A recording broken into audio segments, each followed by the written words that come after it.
সুপ্রদর্শক, আমরা কিন্তু আছি নারায়ণগঞ্জের বাংলা তাজমহলে, যেটা শাহজাহান মমতাজের জন্য তৈরি।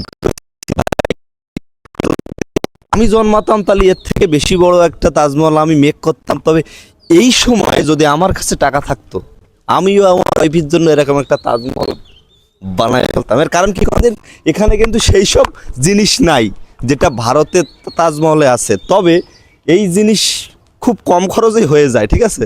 এই যে টাইলসগুলো যে আছে, একদম নর্মাল টাইলস, তো এটা খুবই সহজ। কিন্তু ভারতের যেটা, সেটা তো হচ্ছে পাথরের।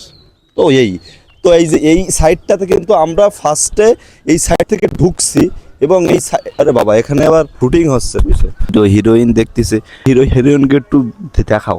বাহ, সুন্দর। ওই যে শুটিং চলতেছে। ও বন্ধু রে, তুমি মোরে ভুইলা যাইও না। ওই যে হিরোইন আমরা দেখলাম। ওকে, থ্যাংক ইউ সো মাচ।